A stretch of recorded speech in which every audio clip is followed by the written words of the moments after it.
নেত্রীকে যদি আমরা দেশে ফেরাতে চাই, আল্লাহর কাছে চাইতে হবে, যে সৃষ্টিকর্তার কাছে দোয়া করতে হবে। প্লাস প্লিজ আমি আপনাদের হাত জোর করতেছি, পা জোর করতেছি, আওয়ামী লীগের, যুক্তরাষ্ট্র আওয়ামী লীগের নেতা কর্মী সবাই, ইনক্লুডিং ছাত্রলীগ থেকে আরম্ভ করে যুক্তরাষ্ট্র আওয়ামী লীগের সভাপতি সহ, প্লিজ আমরা পরে গ্রুপিং করব, কিছু মনে করেন না। আপনার দেশে ভিড়ুক, আরেকবার ক্ষমতা আসুক, আমার এলাকায় যে আপনি ইলেকশন করেন আমি করবো না। আমি শুধু চাই ওনার সম্মানটা ফিরে পাক। বঙ্গবন্ধু বাড়ির সামনে যে মন ভরে জয় বাংলা স্লোগান দিব, আপনার কবরটা জিয়ারত করবো, আপনার কবরটা জিয়ারত করবো, বঙ্গবন্ধুর মাজার জিয়ারত করবো। তারপরে যে আল্লাহ চায় পুরো বংশ মিলে মক্কা মদিনায় যাবো, যার যার ধর্ম অনুযায়ী সে কাজ করবে। আর ইলেকশন করবো না, কোনো কিছু চাই না, ওনার সম্মানটা ফেরত চাই।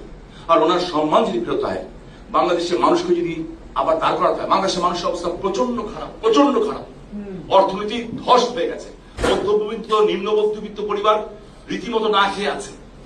সো এই দেশটা আমাদের, যতই রাগ করি কষ্ট পাই, দেশের জন্য আমাদের লড়াই করতে হবে। আমাদের অতীতের বীর মুক্তিযোদ্ধা এই আমার সিদ্দিক ভাই, মাসুদ ভাই, আমার শ্রদ্ধ মাসুদ ভাই, ওনারা যেভাবে দেশটা স্বাধীন করেছেন, আমাদেরকে সেভাবেই লড়াই করতে হবে।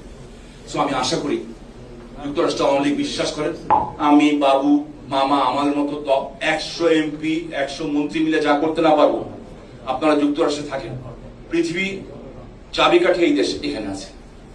আপনারা যদি ইউনিটলি কাজ করেন, আমি বলতেছি বিশ্বাস করেন, অনেক দ্রুত অনেক কিছু চেঞ্জ হবে।